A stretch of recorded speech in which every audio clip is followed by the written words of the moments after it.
Hello students. तो सबसे पहले देख लेते हैं कि क्या होने वाला है इस वीडियो में। तो आपकी फर्स्ट राइट बुक की एक पोएम है जिसका नाम है the ball poem which is written by John Berryman. इस पोएम के हम सारे के सारे एनसीईआरटी क्वेश्चन आंसर्स को डिस्कस करेंगे। तो आइए शुरू करते हैं। So first question is why does the poet say I would not intrude on him. इस लाइन का क्या मतलब है? मतलब कि पोएट सेज कि मैं उस बच्चे को कंसोल नहीं करूंगा कि कोई बात नहीं, एक बॉल गई है तो दूसरी बॉल्स आ जाएंगी। मैं ये चीज उसे बिल्कुल नहीं कहूंगा। Why does not he offer him money to buy another ball? और पोइट ने उस बच्चे को पैसे क्यों नहीं दिए कि कोई बात नहीं तुम दूसरी बॉल खरीद लेना? इसके पीछे क्या कारण था? सबसे पहला रीजन तो ये कि पोइट को ऐसा लगता था कि दूसरी बॉल पैसों से खरीदी जा सकती है, लेकिन पुरानी वाली बॉल जो अब पानी में जा चुकी है उसके साथ उस बच्चे की जो मेमोरीज एसोसिएटेड हैं, जो अटैचमेंट है, उसे पैसों से नहीं खरीदा जा सकता। और दूसरी बात, अब ये समय आ गया है कि उस बच्चे को लाइफ के एक बहुत मुश्किल लेसन को सीखना पड़ेगा। ठीक है, it is important for him to learn a big lesson of his life कि आपके लाइफ में बहुत सारी चीजें ऐसी होंगी जो आपको प्यारी होंगी बट स्टिल वो आपसे दूर चली जाएंगी, लेकिन आप उस बारे में कुछ भी नहीं कर पाएंगे। तो अब वो समय आ गया था कि उस बच्चे को ये लेसन सीखना था, इसलिए पोइट ने उसे कंसोल करने की कोशिश नहीं करी। यही लिखना है हमें अपने आंसर में। The poet does not want to intrude so that the boy can get a chance to learn the real truth of life. Poet ने उसे कंसोल इसलिए नहीं किया क्योंकि वो चाहता था वो बच्चा अपनी लाइफ की हर्ष रियलिटी को महसूस कर पाए, जो सच है उसे जान पाए। He has to learn to accept the loss. उसे इस चीज को एक्सेप्ट करना पड़ेगा कि हाँ, आपके लाइफ में बहुत सारी प्रेशियस चीजें आपसे दूर जाएंगी। The loss here means the most important things or relationship. यहाँ पर lost का मतलब क्या है? He has to learn to accept the loss. Loss का मतलब है कोई भी प्रेशियस चीज या फिर कोई भी प्रेशियस रिलेशनशिप। ठीक है, वो आपसे दूर जाएंगी कई सारी चीजें, but you have to accept that fact and you have to move on in your life. ये लेसन था जो पोइट बच्चे को सिखाना चाहते थे, इस वजह से उन्होंने उसे कंसोल करने की कोशिश नहीं करी। समझ आ गया? Now coming to our next question. Staring down all his young days into the harbour where his ball went. ये लाइन पोएम से ली गई है। Do you think the boy has had the ball for a long time? आपको क्या लगता है, उस बच्चे के पास वो बॉल काफी टाइम से होगी? Obviously yes. बचपन से वो बॉल उस बच्चे के पास थी, वो उसी के साथ खेल कर बड़ा हुआ है, उस बॉल से एसोसिएटेड बहुत सारी मेमोरीज है उस बच्चे के पास, और अब वो अचानक से उससे दूर चली गई। That's why he is so upset कि वो हार्बर पे खड़े होकर उस बॉल को जाते हुए देख रहा है। Okay, is it linked to the memories of the days when he played with it? Yes, obviously. वो जब छोटा था तब से उस बॉल से खेल रहा है और अब अचानक से वो बॉल उससे दूर चली जाती है, वो बच्चा बहुत डिप्रेस हो जाता है। So yes, we can say that the boy had the ball for a very long time. The line itself describes how the ball recalls those days when he used to play with the ball. तो हाँ, हम ऐसा कह सकते हैं कि वो ball उस बच्चे के पास काफी टाइम से थी।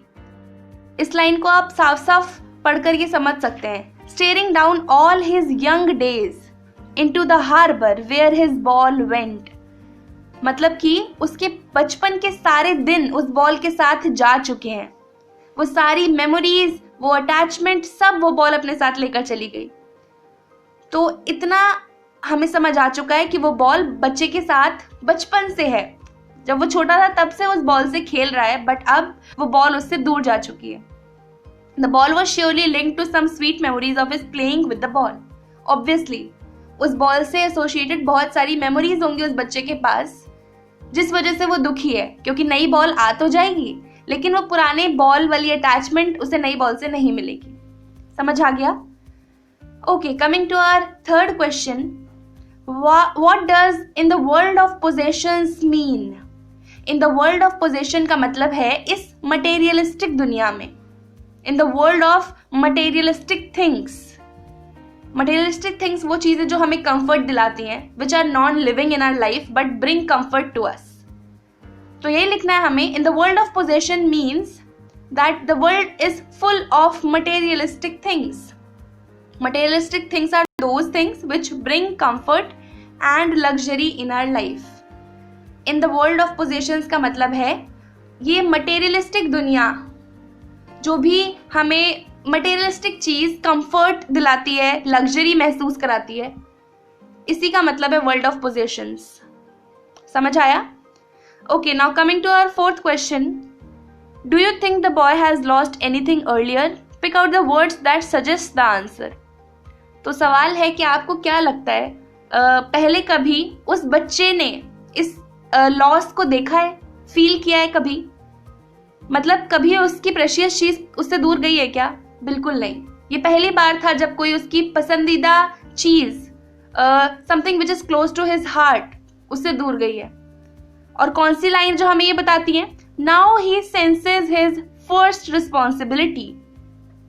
मतलब अब उसे अपनी रिस्पॉन्सिबिलिटी समझने का टाइम आ गया है और अपनी पहली रिस्पॉन्सिबिलिटी वो समझ चुका है जब बॉल उससे दूर गई है. तो फर्स्ट रिस्पॉन्सिबिलिटी वो समझ चुका है. इसका मतलब यही है कि इससे पहले उसने कभी भी किसी भी लॉस को नहीं महसूस किया अपनी लाइफ में.